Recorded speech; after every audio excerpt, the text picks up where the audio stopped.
Okay, so again, this is basic hooping. In case we're going to hoop a hoodie, and we're going to use a standard 15 centimeter round hoop, which we use for left chest hooping. Generally 15 centimeters, just under 6 inches wide, which is a good maximum area for left chest. We'll talk about these fundamentals. The first thing in hooping fundamentals is that make sure that in addition to the space you've allocated for your embroidery machine, make sure that you have a table surface that will hold the largest garment that you're going to be hooping flat and level. Don't try to hoop on a partial surface. What's going to happen is if you are on a partial surface, then half your garment could be hanging off the edge and trying to fight you and slide off, and it's going to constantly fight you as you're trying to do alignment. So having a flat surface where you can get your garment to sit as flat and level as possible will make life a lot easier. Next thing is, of course, flatten out your garment, because what you're going to take advantage of are reference seams. So, for example, one important part of the garment you're going to use as a reference is going to be the central joining seam, which is often joined by buttons or a zipper. We generally call this the placket. And so just a little bit of terminology for you there. And a general left chest location, that the center of your design will be located halfway between the placket and the seam of the sleeve where it meets the shoulder. So that gives you your left and right alignment. And then for vertical alignment, if you can see here in this camera that this seam itself, that where the sleeve joins the main body or the trunk of the garment, a lot of people will pick the halfway point between the top and the bottom, and then that'll locate your garment vertically. So I've actually spotted this pre-market. I don't know if you can see it here, but basically measured halfway between, and then left and right, and halfway between up and down. And that's given me a spot right here. I'll cut out a small piece of backing here, a little triangle, just so to give you that position. So first of all, you're determining a center point for that position. In getting ready for that, you want to always use the right kind of backing.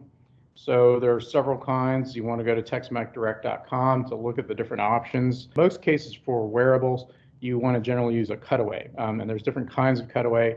We're going to use the 3-ounce cutaway here. Cutaway weight, there's 3 ounces. There's heavier cutaways, there's lighter. Use a heavier backing for heavy designs that have a lot of detail and a lot of layers. On the opposite, if it's something just like simple text, and you can get away with a lighter weight backing. But anyway, here's your backing. And then with our hoop, what we want to do is take our outer ring, which has a manual adjustment here, a brass adjustment screw, and you want to guess, if you've never done this before, guess about how far open this is. When these are stored together, they're stored so that this is tightly locked together. But I would suggest that go ahead and open it up and leave it there, because all the work that you're going to do if you're a new embroiderer to discover about how open this is, you can kind of leave that hanging, and that'll be pretty close. It won't move much for the next time that you sew on this kind of garment. Now, if you sew on something lighter, of course, then your adjustment screw may wind up being at a tighter setting. But the point is that these won't move much. So once you pick a location or a level of tightness or looseness that works for you, you can leave it there. That way you're not having to guess. You're always starting in ballpark. So that's the first thing to save yourself a lot of trouble, because fussing with these screws can add a little bit of time. All right. Secondly, when you cut your stabilizer, make sure that you have enough so that it's big enough that you have a little bit of extra room on all sides. This is a little bit tight. I'd actually add about a 1/2 inch extra room. But this will work. This is about 7 inches by 7 inches.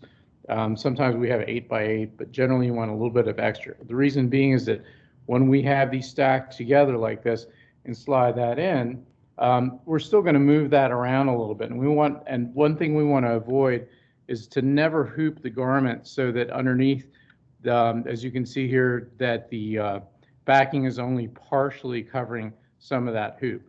The backing can only do its job when all of the stabilizer is covering all edges of the hoop in that sandwich together, because those gripping along all points stabilizes the garment in multiple directions, and it gets rid of distortion due to the pressure and the tension of the stitching. So that's very important.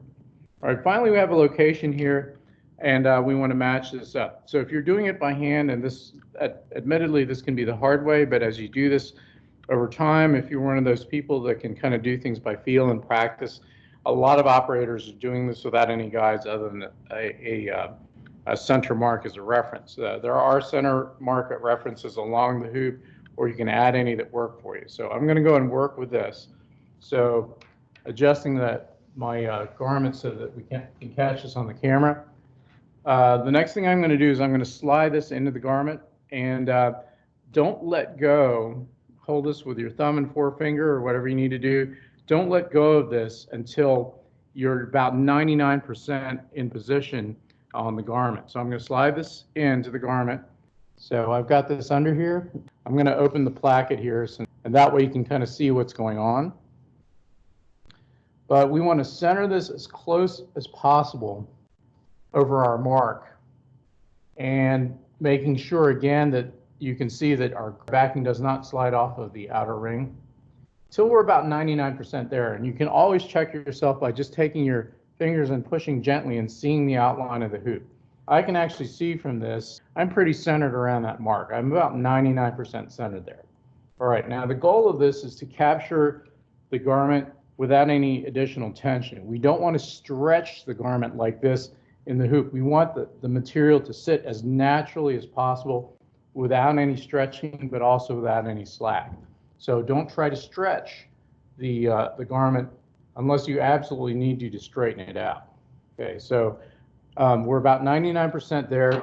Now the reason I do try to keep the placket zipped or the buttons buttoned is that you're also trying to keep the garment square so that you can make sure that the hoop is square to the seams of the garment, because if you're not square, then your embroidery won't be square, and that's going to really stand out, especially if you have a line of text or other horizontal lines that are part of your logo. So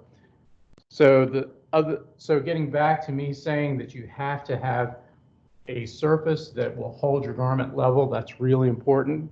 The garment hasn't moved because 99% of it's supported by this big table. So I'm going to go and put my inner ring on top of here. Now that we're 99% centered, what's going on here now is that I can see I'm just a little off center, because I can align this by feel and just feel how well that sits on top of there. I can see my hoop's a little bit low, so I can just kind of scoot this along maybe a 1/4 inch, 1/2 inch, and now it appears to be centered. So you can kind of feel that along the edge, and it looks like I need to push this a little bit to the right until I'm centered. Now, if you're having trouble eyeballing center, you don't have a lot of practice, there is a center red mark along this hoop. If you need be, feel free to take your hoops and mark them so that you have center reference points, and that makes life a lot easier for manually centering. The next thing is for final alignment is make sure that you take advantage of any marks or seams or detail that's on your garment, because where people are going to really see how you're misaligned is if there's any detail like this vertical zipper line. Then compare that with their eyes to the logo. So then take the arms of your hoop and rotate that until that looks vertical compared to, or horizontal compared to that detail. And for example, if you have a pocket here, none of this matters, and all that matters is that you're centered above the pocket and that you're a specific distance above that pocket. So it's important to look at the detail of the garment for your particular project and make sure important seams such as a dominant vertical seam in this hoodie are showing squared up compared to your hoop. All right, so now that we position this, we're just going to press and just kind of test to see how our tension is. I think I guessed a little bit on the tight side, but I'll get to that in a moment. All right, so that actually worked out pretty well. I pressed that straight down. I want to make sure that the seam compared to the vertical lines on the arms of this hoop is nice and vertical. And also, another thing that's really, really important is the tightness. So I talked about making sure that there's no slack in this hoop and you can see that there are no wrinkles in it. There's no bulges, but I also didn't have to pull that and stretch it, because as you can guess, after you've started sewing and you've sewn your logo and it's been stretched too tight, then when you release the hoop, your logo will just squash right back up. So this has to be tensioned just enough to get rid of any slack, but again, without any stretch either. All right. Also, with regards to how tight your adjustment screw should be, one of the things I pay attention to is the weight of the garment.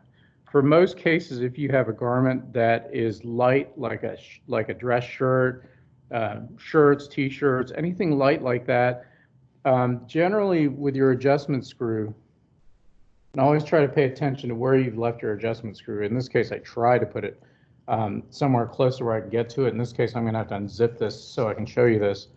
But you want to set your adjustment screw to a point where you have enough tension that when you, what I do is the shake test.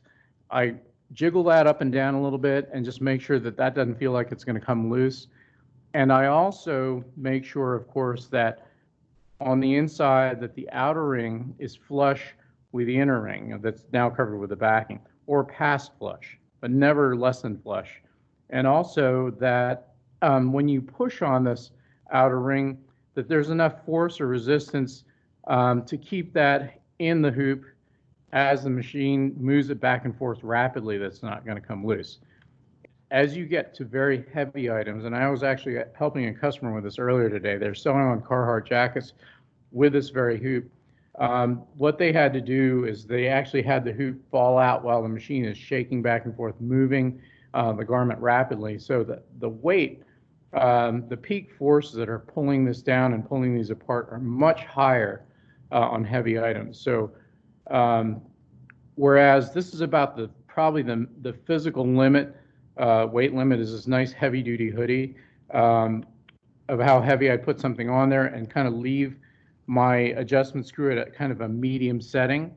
And it's medium in the sense that I can this is strong enough to hold this in the hoop while it's sewing, but not so strong that I can't just pull it right off and then just snap it right on. That's ideal because you're not really having to play with the adjustment screw. So I guess a little tight.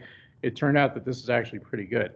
But on larger garments, heavier garments, what you may have to do is tighten, after you've hooped, is tighten that adjustment screw after the fact, after you've hooped it, to give you additional strengthening. And again, do your shake test for very heavy items, and also feel how hard that the outer ring is gripping to make sure that it's not going to want to slide compared to the forces that might pull it up and down. So that's going to help assure that the hoop sits firmly in during the entire time that it's embroidered, so that you don't have any problems where you wind up losing a garment because the hoop jumped out. Okay, so we talked about several things. In summary, we've talked about number one is selecting the proper kind of stabilizer for it, basic layering of the hoop, the inner and the outer ring, the stabilizer, and the garment, and also some general tricks on how to place left chest and also how to align the hoop. All right, right before we go ahead and put this on the machine, the next thing I'm going to do is talk about the brackets themselves, and this is for those of you who've never hooped anything on the machine. You want to look at the brackets or the arms on the machine, and you're going to look for the small round holes at the end of the arms. So this one side's generally going to be oval, but the other side's going to be round. Those should always be towards you. And then the other side, which actually has on the right side, this is for happy machines, a U-shaped cutout on the right side of the arm. Make sure it's oriented so it's on the right side, facing the machine. So the U-shaped cutout goes towards the machine. The round holes that are at the ends, they are facing towards you. So that way we're going to hoop this on the machine like this. One more thing is orientation in the hoop. You can hoop upside down, so that, for example, in the case of this hoodie, you can hoop upside down so that we can actually insert the hoodie bottom first onto the machine, in which case I would actually have to take this and turn it 180 degrees so that the round holes are away from me towards the hood. Or in this case, I've oriented, so I'm going to slide this hooped hoodie onto the machine by going through the hood. So what makes that decision is, in this case, something that will fit on a 5-inch hoop is generally going to fit through the head opening here, the neck opening. So anything wider than the neck or the opening of the garment, and you design that's bigger than that, it's going to stretch the garment as it goes through its extremes, so then go to the wider opening. So standard left chest design should fit nicely through the opening in the head if you want to orient it that way so everything stays right side up. Okay, onto the machine. I'm going to take my hoop, and I'm again make sure that my round holes are towards me and not this way. And then the right side U-shaped cutout is facing towards the machine. I'm going to slide this onto the arms, and the big thing is that you want to look at the clips that are on the ends of the arms, and I want to slide the ends of the arms underneath the clips, slide this so that this round screw hole, or what we call a positioning pin, pops neatly into the holes at the end of the hoop arms. So once that falls in there, that's not going to come out. You notice I'm pulling, the whole table is moving with me because that's gripping on there really tight. So same thing with the other side. I want to make sure that that round hole snaps around that positioning pin or screw head. And then in the reverse, to remove the hoop, or lift up on the hoop arm, push down on the machine arm, and then I can slide the hoop out easily like that. Once that's loose on both sides, then the hoop comes off really easy. So again, one more time, slide underneath the clips, make sure that your positioning pins pop neatly into the holes at the ends of the hoop arm, and then that's not going to come loose during embroidery. You notice even I've got the right level of tightness, that my heavy hoodie is now hanging actually very nicely on there. But also to remove, again, I want to lift up on the hoop arm itself while pushing down. There's even a convenient little flare here at the end of the machine's arm. Push up on the hoop arm, push down on the machine arm, slide out a little bit. Now the hoop comes out very easily with very little force. As we slide this on here, you got to worry about clearing this arm. And what we're doing is I'm going to go and slide just like I described. I'm going to slide the hood around the end of the rotary hook arm and pull along, and then keep this low under here so I'm not scratching up against the needles. And then slide my two hoop arm ends onto the machine arms themselves, and then underneath the clips, lock that in. And then as a last check is I'll even reach into the garment itself and just make sure that I can feel the metal of the rotary hook arm and the needle plate directly underneath my hooped garment, and I cannot feel that right now, so I know I've got a little problem. And basically what's happened is I've got the hood kind of jammed under here and folded in, so an opportunity to kind of pull that out so that's nice and clean. So you want to make sure that the needle is going to go through the garment and straight into the needle plate, and that you don't have the other side of the garment trapped underneath. And that's good hooping fundamentals, and I've talked for a while, so I'll go ahead and pause, take questions, and we'll conclude this section of learning and recording for this webinar so we can go ahead and post this up.